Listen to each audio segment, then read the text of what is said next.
Pois é, o barril do petróleo se aproxima dos $90 no mercado internacional, mas a Petrobras decidiu, por enquanto, não reajustar os preços dos combustíveis. Vamos falar um pouquinho mais sobre isso com o nosso comentarista de economia, Luiz Arthur Nogueira.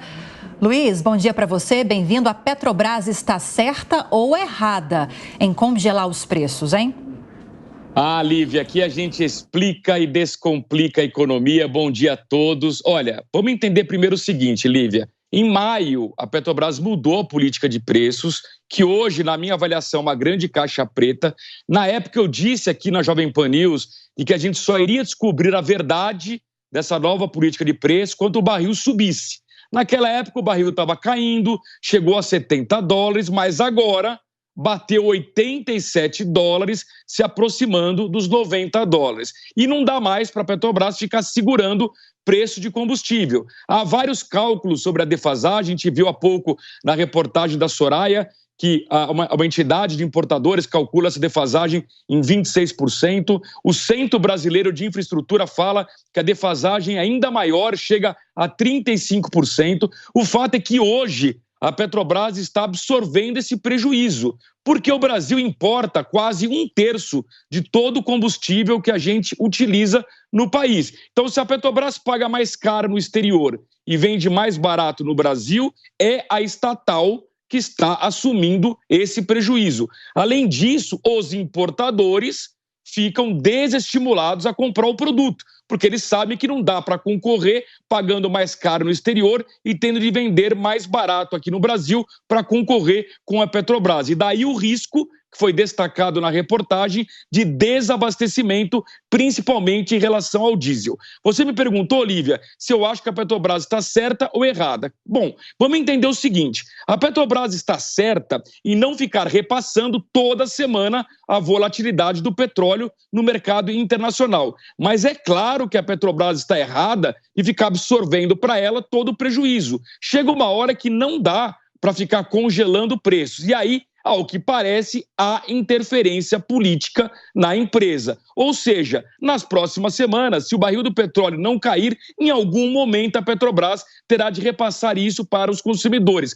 Claro que nós, motoristas, não ficamos felizes com alta de combustível, isso aumenta a inflação, mas também é uma grande ilusão achar que é papel da Petrobras congelar preços. Congelamento de preços não funciona em nenhum lugar do mundo, não funciona, por exemplo, na Venezuela, e eu insisto, se a Petrobras continuar congelando preços, nós teremos duas consequências: prejuízo para a estatal e desabastecimento de combustíveis aqui no Brasil. Pois é, falamos inclusive agora há pouco que um sindicato que representa o comércio de derivados do petróleo de Minas divulgou uma nota nesta quinta-feira alertando justamente para essa possibilidade de desabastecimento. Agora, Luiz, nesse cenário todo, como se comportou o mercado financeiro ontem, hein?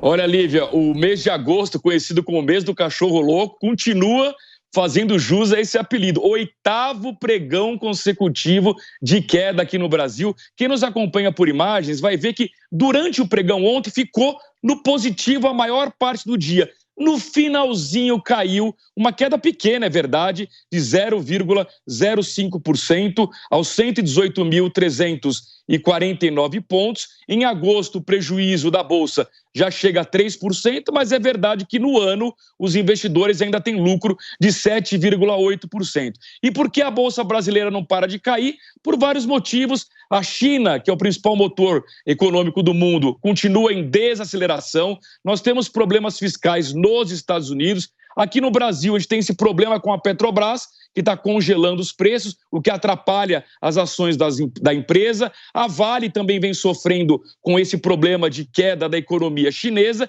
e, claro, outras incertezas internas, como o futuro da reforma tributária e também a questão do novo arcabouço fiscal. No próximo gráfico, a gente vai ver o mercado de câmbio. O dólar caiu 0,23%, vendido a R$ 4,89. O euro caiu 0,17%, vale R$ 5,37, e o Bitcoin é vendido a 29.434 dólares. Por enquanto, Lívia, os investidores continuam muito atentos ao que acontece no Congresso. Votação da reforma tributária e do novo arcabouço fiscal. Tá certo. Muito obrigada pelas análises de hoje. Luiz Arthur Nogueira, até a próxima. Bom dia para você. Seguimos com mais análises para você, mas agora com Luiz Felipe Dávila, que chega aqui ao Jornal da Manhã. Dávila, bem-vindo, bom dia para você. E já quero te trazer algumas provocações que, inclusive, o próprio Nogueira trouxe para a gente. Ninguém quer pagar mais caro no combustível, mas nós temos exemplos muito recentes de políticas adotadas pela Petrobras, principalmente lá no final do governo de Dilma Rousseff, da ex-presidente, de segurar os preços como objetivos eleitoreiros, com até objetivos sociais também, mas no fim das contas, o rombo que se cria e as consequências desse rombo acaba saindo ainda mais caro para o consumidor, né? Bom dia, Lívia. É isso mesmo. Tiago, Beraldo e todos a nossa audiência aqui do Jornal da Manhã da Jovem Pan. Olha, precisa olhar duas coisas. Vou completar duas coisas que o Luiz Arthur acabou de falar que é importante. Primeiro, a Petrobras é uma companhia de capital aberto. Quando o governo começa a interferir no preço e a manipular preço, acontecem duas coisas. Ou o produto desaparece dos postos, que é o caso que já está começando a acontecer, tem escassez, ou a companhia vai aumentar o prejuízo. E isso é muito grave, porque uma companhia de capital aberto significa que todo mundo que compra a ação da Petrobras é um pouco dono dessa companhia. E está vendo a companhia ir para o buraco, como foi no governo Dilma Rousseff. Foi isso que quase quebrou a Petrobras lá atrás. Foi a manipulação política da governança da Petrobras, criando esse artificialismo de preço. Isso e, evidentemente, o escândalo da corrupção desvendado pela Lava Jato. Então, isso coloca em risco a Petrobras. E mais, Lívia, dá um péssimo sinal para quem quer entrar em outras parcerias importantes, parceria público-privada, investimento em saneamento, estradas, portos, aeroportos, com um governo que intervém no mercado e manipula. Ou seja, mostra duas coisas, que o governo Lula, infelizmente, ainda está atrelado ao passado, ao que eu chamo da esquerda burra, que nunca conseguiu se conciliar com o mercado. A esquerda inteligente, a social-democracia, entendeu que o mercado é fundamental como um indicador importante para estabelecer política de preço. Infelizmente, nós não aprendemos isso e, como você bem mencionou, Lívia, corremos o risco de voltar ao passado, o que foi desastroso para o consumidor e para a Petrobras. Ô Beraldo, essa semana eu conversei aqui na Jovem Pan com o economista André Perfeito e eu fiz a seguinte pergunta para ele: a Petrobras vai repassar esse valor defasado de uma só vez ou aos poucos? Ele acha que esse repasse vai ser a conta-gotas, né? Não vai ser de uma vez por todas, porque aí o consumidor vai pagar muito mais caro. Agora, será que essa é a saída? Bom, Tiago, o problema da Petrobras, ele tem um problema de origem. Deixa eu dar as boas-vindas ao Dávila aqui, bem-vindo, Dávila. Olha, quando a Petrobras foi criada, ela tinha o conceito de ser uma empresa para suprir combustível para o Brasil todo e desenvolver tecnologia de exploração de petróleo. Quando a gente vê a Petrobras evoluindo, o mercado brasileiro evoluindo, e agora a gente precisa avaliar, faz sentido o governo ainda ter predominância societária na Petrobras? Na minha opinião, não. Entretanto, hoje, se você olhar o parque de refino, você vai ao Rio de Janeiro, tem uma refinaria. Obviamente, se a Petrobras vende uma refinaria numa região que é atendida só por essa refinaria, você sabe que esse monopólio vai sair da mão da Petrobras e vai se tornar um monopólio privado. Foi o que aconteceu na Bahia. O preço do combustível da Bahia subiu, porque ali tem um único dono de uma única refinaria.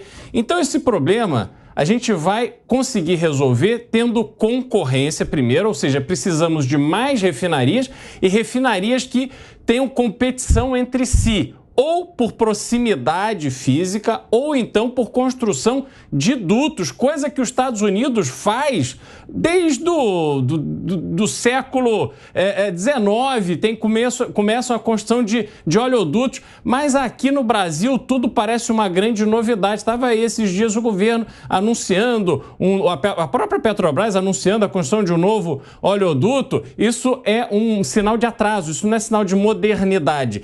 E aí tem o outro lado, que é o lado da importação. Se a gente melhorar a nossa infraestrutura portuária para receber mais produto importado, aí a gente consegue ter competição já na data zero. Entretanto, essa competição para a gente internacionalizar o mercado de derivados, sobretudo, que é o que impacta o consumidor, a gente precisa que a Petrobras pratique preços do mercado, porque esta fórmula de ver a Petrobras ao mesmo tempo que entuba esse prejuízo todo, com a defasagem em relação ao custo do produto que ela compra para trazer para o Brasil, porque ela não tem capacidade de produzir todo o combustível consumido aqui.